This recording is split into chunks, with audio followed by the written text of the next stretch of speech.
A palavra de Deus é escudo e abrigo, firme fundamento, verdade e abrigo. É lâmpada aos pés, caminho de paz. Paz do Senhor, amados, tudo bem? Como os irmãos estão vendo, estou dentro do carro. A gente está na correria, está trabalhando. E eu tinha que tirar o tempo aqui para a gente estar falando sobre os capítulos 7, 8 e 9 do versículo do livro de Levítico, tá? Então vamos lá. Esse é o tempo que deu para tirar, né? Amados, vamos tirar aqui algumas curiosidades. Lembrando, lendo a Bíblia toda em um ano, 3 capítulos por dia, tá? Então eu vou trazer aqui algumas relações. Muitas pessoas dizem, meu evangelista, é muito ruim a gente tá lendo Levítico porque a gente não entende nada. E como a gente não entende nada, eu não sei nem porquê que coloco tanta lei e é chato. Mas eu vou mostrar para você como não é chato ler Levítico, porque assim como o Êxodo fala sobre a redenção do homem, tem toda uma história, o Levítico fala das cerimônias, que são as leis, né, para que o povo pudesse chegar a Deus. Então você vai ver em Levítico tudo apontando para Cristo.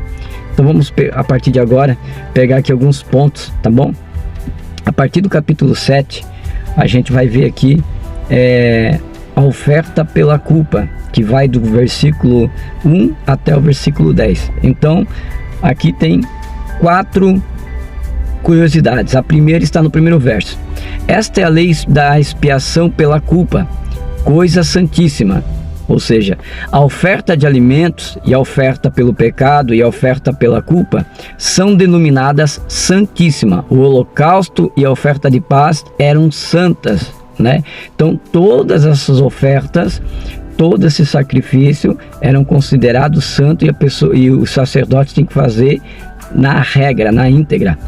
Outra coisa é lá no versículo 2 do capítulo 7. No lugar onde degolaram o holocausto, degolarão a vítima pela culpa, e se aspergirá o seu sangue sobre o altar em redor, né? A vítima aqui é um animal, né, gente? Não precisa nem falar, que é uma ovelha, um carneiro, tá?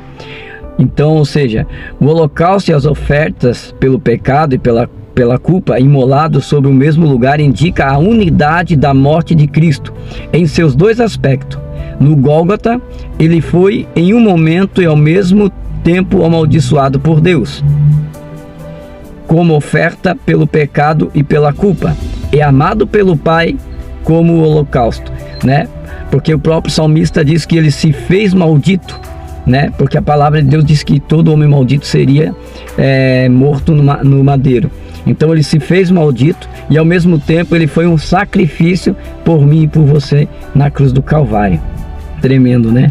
Outra coisa é lá no versículo 5 do capítulo 7. E os sacerdotes queimará sobre o altar em oferta queimada ao Senhor a expiação da culpa, tá? Ou seja, a gordura e as vísceras do animal eram queimados no altar, o que simboliza os órgãos vitais do ser humano arruinado pelo pecado, o que só a cruz de Cristo pode apaziguar, simbolizado pelo altar. Outra curiosidade forte. Outra coisa também é lá no verso 8 do capítulo 7.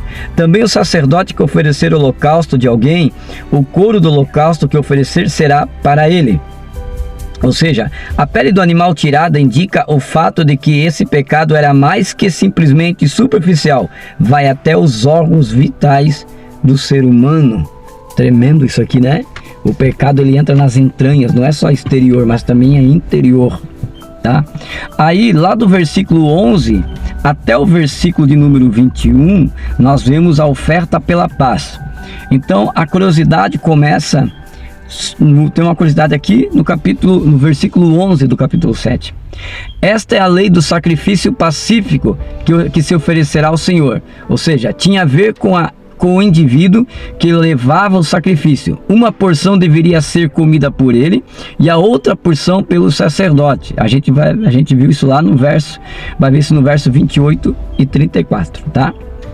Outra coisa também que a gente pode dizer é lá do versículo de número 21, que diz assim: além disso, se uma pessoa tocar alguma coisa imunda, como imundície de homem ou um animal imundo, ou qualquer abominação imunda, ou comer a carne do sacrifício pacífico, a qualquer do Senhor, aquela pessoa será extirpada do seu povo.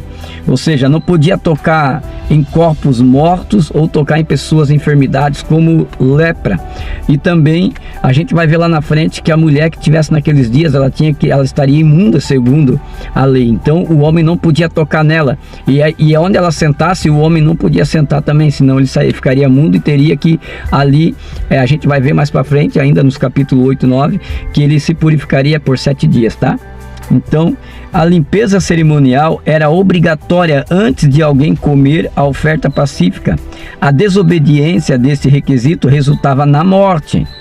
Professar a fé na Páscoa de Cristo e na expiação feita por Cristo, afirmada a ter comunhão com Ele, mas estando secretamente impuro, assegura a ira de Deus. Em outras palavras, embora definitivamente a liberdade na cruz, não há licenciosidade na cruz. Ou seja, você não consegue, você não pode participar do sacrifício da cruz se você tem algo em oculto, né? A mesma coisa vale para a Santa Ceia, né? Que ele foi citado lá em 1 Coríntios capítulo 11, 23 a seguir, você vai ver quando Jesus fala: esse aqui é o meu corpo, esse aqui é o meu sangue que foi imolado por vós. Então, aí também diz assim, que examine-se o homem a si mesmo, para que não venha comer e beber indignamente. Aquele que comer e beber indignamente será indigno do corpo, será, né? Então, acontece muitas vezes a pessoa ela não quer confessar o pecado dela. A Bíblia diz que aquele que confessa e deixa alcança a misericórdia. Então, você não pode estar impuro. Você tem que primeiro oferecer um culto a Deus. Você tem que primeiro oferecer oferta de paz, né? A gente está no tempo da graça. Então qual é a minha adoração hoje ao Senhor? A minha adoração é pelas minhas atitudes, porque Romanos 12, apóstolo Paulo diz que eu sou um altar vivo. Então eu tenho que ter o meu altar, a minha oração, a minha vida sentimental, a minha vida profissional, a minha vida ministerial e a minha vida familiar tem que ser santa perante o Senhor. E eu tenho que fazer tudo como se eu estivesse fazendo para Ele. Eu tenho que honrar Deus como esposo, eu tenho que honrar a Deus como filho, eu tenho que honrar a Deus como pai, tenho que honrar a Deus como evangelista. Tudo na vida tem que ser para a glória de Deus. Como diz o apóstolo Paulo, seja no comer, no beber, no vestir, tudo seja para a glória de Deus. Por isso que esse evangelho egocêntrico está dizendo aí que Deus diz que Deus só quer o seu coração. Não, querido. Paulo escreve a Tessalônica dizendo que Deus quer 3 coisas que tem que estar irrepreensível: corpo, alma e espírito. 1 Tessalônica 5:23, é só você ver lá, tá? Então é preciso sim se santificar. E nós vivemos uma geração egocêntrica que não quer dar tudo para Deus, quer dar a metade, quer dar sobra para Deus, mas quer tudo dele, né? Ou seja, se você quer tudo de Deus, você tem que dar tudo de si para o Senhor, tá? Para que Deus venha te honrar. A partir do momento que você der tudo de si para Deus, Deus vai dar tudo dele para você. Ou seja, Ele já deu. Tudo que eu tenho hoje não é a maior riqueza de um pai nessa terra. A maior riqueza de um pai não é casa, não é nada. A maior riqueza de um pai dada por Deus é a herança, que é o filho. A Bíblia diz que os filhos são herança do Senhor. Então os meus filhos são minha maior riqueza. Então a maior riqueza de Deus também seria Cristo. Então Cristo se deu por nós. Então Deus já deu o melhor dele. Ele deu o único filho que ele tinha por mim e por você, como sacrifício. E muitas vezes a gente rejeita esse sacrifício, querendo andar da nossa forma. Então a gente vê que pelo livro de Levítico que a coisa é certa, a coisa é reta. Não tem como coxar em 2 pensamentos. Verso 27, que diz assim: qualquer pessoa que comer algum sangue, essa tal pessoa será extirpada do povo, ou seja, ela vai morrer. A proibição contra comer sangue foi estendida também no Novo Testamento, lá em Atos 15, 19 e 20. A vida da carne está no sangue, e o sangue simboliza a vida de Cristo derramada a nosso favor. A única coisa que podia expiar todo o pecado. Efésios 2, 13, 18, tá? Mas, Fabiano, então hoje eu não posso comer eu também não posso tomar sangue, né? Claro que não, né? É algo que não é normal um ser humano tomar sangue. Mas olha como o mundo é, né? Quando você era pequeno, quantas vezes você brincou de ser vampiro e de chupar sangue do povo? Inconscientemente, nós somos levados a fazer tudo aquilo que desagrada a Deus. Porque a Bíblia diz que o mundo é do maligno, e que se alguém ama alguma coisa que está no mundo, o amor do Pai não está nele, segundo diz 1 João, né? Tiago diz que vai mais a fundo ainda, diz assim, ó, aquele que quer ser amigo do mundo constitui-se inimigo de Deus, Tiago 4,4. E ele começa dizendo adúlteros e adúlteras, ou seja, você está traindo a Deus. Vai falar sobre os sacerdotes também lá no capítulo 7, do verso 28 ao verso de número 38. Então, o que dá para chamar, o que chama atenção aqui? Duas curiosidades aqui no capítulo 7, no verso 36 e no verso 37. No verso 36 diz assim, ó, o que ordenou, a partir do 35, esta é a porção de Arão e a porção dos seus filhos. A parte deles está na oferta queimada do Senhor, desde o dia que ele apresentou para serem sacerdote do Senhor. O que ordenou o Senhor que lhes desse? Desde o dia em que ele os ungiu dentre os filhos de Israel, estatuto perpétuo, ou seja, é para sempre, e para as suas gerações. Ou seja, o estatuto dizia que essas duas porções de oferta pacífica seriam dadas a Arão e a seus descendentes, as quais ofereceriam o sacrifício. É obrigatório para os israelitas enquanto o sacerdócio durar. E no versos 37 diz assim, esta é a lei do holocausto, da oferta e da expiação pelo pecado e pela culpa, e das consagrações e do sacrifício pacífico. São 5 ofertas. 5 é o número de Deus para a graça. Jesus satisfaria todas essas ofertas por meio de um sacrifício só, ele mesmo na cruz do Calvário. Tremendo, né? São 5 sacrifícios ao todo. E o Senhor completa todos eles em um sacrifício dele só, na cruz do Calvário. Vamos para o capítulo 8. Capítulo 8 tem aqui algumas também curiosidades. A gente vai falar um pouquinho aqui também no capítulo de número 8. Capítulo 8, a primeira curiosidade está no verso 2. Diz assim, ó, toma Arão seus filhos com ele, as vestes e o azeite da unção, como também o bezerro da expiação do pecado e os 2 carneiros e o cesto de pães. Ou seja, ao estudarmos o livro de Levítico, veremos que seu maior tema é um sacrifício, um sacerdote e um altar da adoração. Ou seja, são 3 formas, né? Existem 3 coisas, 3 pilares para se chegar a Deus, através do sacrifício, de um sacerdote e de um lugar de adoração. Os capítulos 8 a 10 tratam do sacerdócio, mas o sacrifício é o fundamento de tudo isso. Isso fala da cruz de Cristo. O pecador necessita de um sacrifício, o adorador necessita de um sacerdote. Cristo é ambos. Todas as coisas mencionadas no 2º versículo apontam para Cristo e para Cristo somente. Tremendo? Isso aqui é tremendo. Aí no verso 3 diz assim, ó, reúne toda a congregação na porta do tabernáculo do testemunho. Olha a curiosidade. Embora só representantes do povo na realidade pudessem observar o ritual, ao levarmos em conta que havia aproximadamente 3 milhões de pessoas. A resposta para todos então era Cristo e a cruz, e a resposta agora para todos ainda é Cristo e a cruz, ou seja, não tinha como trazer 3 milhões à porta do tabernáculo. Então eles pegavam um representante de cada povo e cada representante fazia ali as cerimônias, e esses representando o povo eram santificados, e santificando eles, santificava todo o povo. Então, somente Jesus poderia ser um sacerdote para todos. Jesus era a resposta para aquele tempo e ainda é para hoje, tá? As vestimentas. As vestimentas é muito legal. As vestimentas, eu vou ler pauta a pauta para você entender que cada adereço da vestimenta do sacerdote aponta para Cristo. Olha só que legal. Do verso 7 ao verso 9 diz assim: e pôs sobre ele a túnica.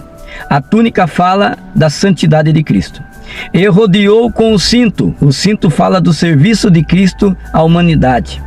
E pôs sobre ele o manto, fala da justiça de Cristo. E pôs sobre ele o éfode, representa a força de Cristo. E o rodeou com o cinto do éfode e o ajustou com ele. Tipifica a obra do Espírito Santo na vida de Cristo, lá em Lucas 4, 18 e 19. Verso 8: pôs depois em cima o peitoral, visto que este era colocado sobre o coração do sacerdote, tem a ver com o amor de Cristo, que motivaria ele a dar a si mesmo pela humanidade. E nele pôs um Urim e o Tumim. As duas palavras significam luz e perfeição, tem a ver com a condução pelo Espírito Santo. Verso 9: depois pôs a mitra sobre a sua cabeça, fala da autoridade. Jesus é a cabeça da igreja. E sobre a mitra, em sua parte dianteira, pôs a lâmina de ouro e a coroa da santidade. Sobre esta aparição, a inscrição Santidade ao Senhor, o que é óbvio, representa a santidade absoluta de Cristo, como o Senhor tinha ordenado a Moisés. Tremendo, né? Então, cada utensílio da roupa apontava para Cristo. Agora nós vamos falar sobre a unção, como é que funcionava a unção. Falou da unção aqui, e tem um fato para a gente falar aqui. Do verso 17, diz assim, ó: o bezerro era uma oferta, deixa eu ler primeiro. Mas o bezerro e seu couro e a sua carne e o seu esterco queimou com fogo fora do acampamento, como o Senhor o tinha ordenado a Moisés. Ou seja, o bezerro era uma oferta pelo pecado, por conseguinte não podia ser queimada no altar. Mas 4 ofertas com sangue, das 4 ofertas com sangue, só o holocausto poderia ser queimada totalmente sobre o altar, porque representava a perfeição de Cristo e não o pecado. Todas estas coisas levadas para fora do acampamento e queimadas tipificam os nossos pecados tirados em tudo devido à cruz. Ou seja, todas as ofertas feitas queimadas dentro do altar, a única que podia ser queimada e consumida até o final seria o holocausto de oferta, de santificação, de paz agradável ao Senhor. As outras, como oferta de paz, de pecado, por pagamentos de dívida, como a gente viu lá atrás, todos esses teriam que ser queimados para fora do arraial, dizendo então que o pecado teria sido arrancado do meio do povo. Depois a gente vê também outra curiosidade lá na consagração dos carneiros, no verso 23, diz assim, ó: e degolou e tomou Moisés do seu sangue e pôs sobre a ponta da orelha direita de Arão. Ou seja, quer completamos a doutrina do sacrifício, quer a doutrina da consagração, vemos que o derramamento do sangue toma a mesma importância, aponta para o fato de que a cruz não é só para a salvação, mas também para a santificação. E pôs sobre a ponta da orelha direita de Arão uma orelha manchada de sangue, que foi requerida para prestar atenção às comunicações divinas. Ou seja, tinha que consagrar a orelha com sangue para que pudesse ouvir a voz de Deus, para que ver o que Deus ia falar para o seu povo, né? Ele era o mediador, Arão era o mediador no momento do sacrifício ali, tá? Ele que era o mediador entre o povo e Deus. E pôs sobre o dedo polegar a sua mão direita. Uma mão manchada de sangue foi requerida para executar o serviço santuário, ou seja, tinha que consagrar as mãos. E sobre o dedo polegar do seu pé direito, um pé manchado de sangue foi requerido para pisar nos átrios da casa do Senhor, ou seja, eles tinham que se santificar primeiro para depois poder então manejar a oferta que era consagrada ao Senhor, tá? Outra coisa que a gente pode também falar aqui é lá na consagração, no versículo 33 do capítulo 8, diz assim: também da porta do tabernáculo do testemunho não saireis em 7 dias, até o dia que se cumprir os dias das suas consagrações, porque por 7 dias serão consagrados. Ou seja, o número 7 tipifica a perfeição. Só por fé em Cristo e na cruz se obtém uma consagração perfeita, tudo produzido pelo Espírito Santo. Romanos 8, 1, 2 e 11. Tremendo aqui, né? Tudo indica para Jesus encarar a cruz do Calvário, os sacrifícios de Levítico. Agora nós vamos ver então o capítulo de número 9, que a gente vai ver já. A primeira curiosidade está no primeiro verso. E aconteceu que no 8º dia que Moisés chamou Arão, seus filhos e os anciões de Israel. Ou seja, esse capítulo mostra Arão e seus filhos de mediador como sumo sacerdote. Lembra que eu tinha falado? Simbolizava Cristo em seu ofício de intercessor, que ele agora ocupa, Hebreus 7:25. E o 8º dia corresponde ao momento em que Jesus foi ressuscitado dentre os mortos, e aconteceu que, em essência, no 8º dia, ele foi levado no primeiro dia da semana, que era o 8º dia depois de uma semana sabática. Segundo a tradição antiga, o 8º dia de Arão correspondido ao primeiro dia de março, né? Que é o momento da Páscoa ali, né? Que eles fazem aqueles 7 dias de consagração, e o 8º dia então representa aí Jesus como o mediador.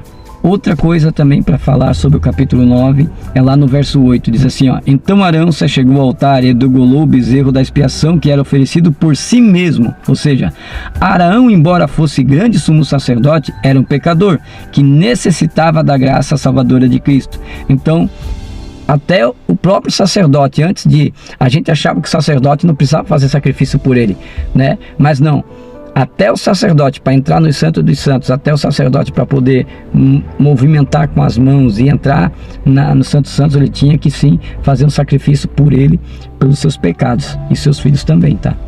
Depois a gente vai ver lá no verso 24, 23 e 24, tremendo, acontece isso aqui, ó. Então entraram Moisés e Arão no tabernáculo do testemunho, e saíram e abençoaram ao povo, e a glória do Senhor apareceu a todo o povo, né? Como que apareceu essa glória? Como é que o povo viu, né? Olha só, verso 24: porque saiu fogo diante do Senhor, ou seja, e consumiu o holocausto e a gordura sobre o altar, e que vendo todo o povo jubilou e caiu sobre o rosto. O que aconteceu aqui? O fogo veio do lugar santíssimo, lá dentro. O fogo veio lá de dentro da Arca da Aliança. Ou seja, saiu da Arca da Aliança, passou pelo véu do concerto, passou pela cortina pendurada, que ficava na parte dianteira, e saiu e consumiu o holocausto. Ou seja, saiu lá de dentro do tabernáculo, aquela bola de fogo, passou por tudo, passou pela cortina e caiu no altar e consumiu o sacrifício. Ou seja, foi uma manifestação visível do julgamento de Deus sobre o sacrifício. Era um tipo de julgamento que Jesus sofreria enquanto estivesse na cruz. Tudo em nosso lugar. Mas lembre-se, no dia seguinte, esse julgamento só é apaziguado por Cristo e pela cruz. De outro modo, virá sobre o indivíduo, independente de quem seja tal indivíduo. Ou seja, esse fogo hoje ele veio através da cruz para nós, né? A gente diz que a salvação, né? A salvação, ela vem e nos consome. O Senhor, ele é fogo que consome. Então, quando o Senhor ele se levanta a ira contra nós, quando a gente peca, uma mãozinha direita lá do lado de Deus, lá fala: Senhor, Pai, eles são meus, são comprados pelo meu sangue, está aqui a marca, moeda de troca. Então o Senhor não nos consome mais por causa do sacrifício da cruz. Ou seja, nós somos lavados pelo sangue do Cordeiro e o fogo do Espírito Santo que derrama sobre nós. É por isso que João Batista dizia: ó, eu batizo com água, mas vem um aí, ó, que vai batizar vocês com fogo. Ou seja, no momento que Jesus morre na cruz e ele ressuscita, e você aceita Jesus, o Espírito Santo entra na tua vida e o fogo de Deus está sobre nós, queimando todo o pecado e arrancando o pecado da nossa vida de uma vez. Essa é a explicação então dos capítulos 7, 8 e 9. Deus abençoe tua vida e obrigado por estar conosco. Próximo vídeo aí a gente vai falar sobre os outros 3 capítulos, tá bom? Deus abençoe.